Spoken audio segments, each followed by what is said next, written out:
Have you ever had just a really stupid thought? I mean, obviously you have. But when you have these many stupid thoughts and you're like, I'm gonna go post this idiocy on the internet for the whole world to see. Have you ever stopped like halfway through typing that comment and thought to yourself, you know, maybe broadcasting to the entire world that I have the critical thinking skills of an overcooked potato is not the right move for me right now. And then, you know, not post something this stupid? Because if you haven't, you should definitely try it. I think that would be a good move for you, you know, good life decision. So I am actually very proud of Minnesota. Here's the thing, I don't think that children are having gender affirmation surgery, but then again, I am not a trans child, and I'm not the parent of a trans child. I'm not a healthcare professional that's treating any trans children, and I'm not a mental health care professional responsible for treating trans children. So I can't say it doesn't happen for sure because I'm none of those things, and that means it's not my fucking business. Since this comment shows all the intellectual hallmarks of somebody who almost passed their GED that one time, I'm gonna go ahead and assume that you too are also none of those things, and therefore it is also none of your fucking business. Good, now that we've cleared that up, let's talk about how you make shit up that's not a real thing and then get really irrationally mad about the shit you made up that's not a real thing. Late-term abortions, for example. They, like, literally don't happen. It's not a thing except in very rare circumstances for very specific reasons. Reasons that if you disagreed with them would make you a bad person. But we'll get into that in a second. Now, anyone with slightly more critical thinking skills than an overripe avocado that just came out of the microwave could intuitively tell you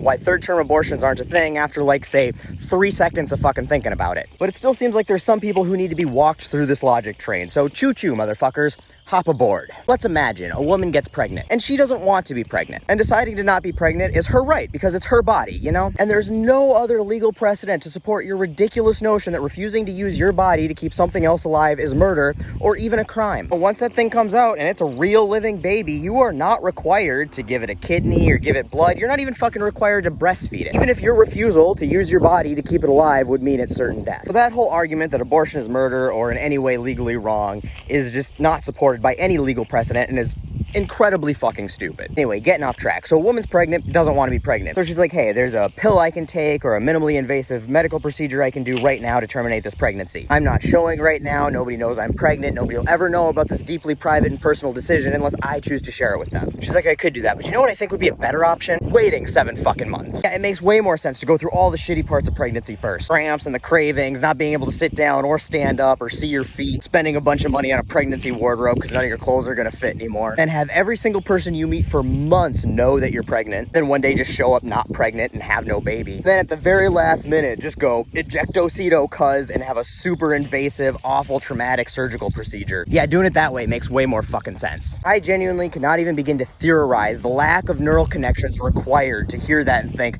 yeah, that's a thing that happens. So let me walk you through what's going on when a person does have to terminate late in their pregnancy, and why people who say stuff like this or worse support this kind of legislation makes them just, you know, not good people. Anyone who's made it to the 3rd trimester of a pregnancy, they have names for that child picked out. They've probably already had a gender reveal party. They've had a baby shower. They have a room picked out as a nursery. They have an IKEA crib they've spent 3 fucking hours trying to figure out how to put together. That woman has put people's hands on her belly so they could feel the kicks. That woman, at that point, is invested in having a baby. Emotionally, physically, and financially invested. And then she goes to her doctor one day and her doctor says, I hate to tell you this, but this is a non-viable pregnancy. Or following through with this pregnancy will probably end your life. And that woman doesn't say anything. She doesn't even make a decision about what to do right there. She goes home. She starts sobbing. She starts grieving. She starts leaning on every single person she has to lean on and starts to try to process what is likely the most difficult decision of her life. And then when she finally does her best to come to grips with that situation, and she goes in to go through an incredibly invasive and traumatic procedure, she's got to walk by a bunch of despicable human beings judging her, calling her a murderer, yelling at her that she's going to go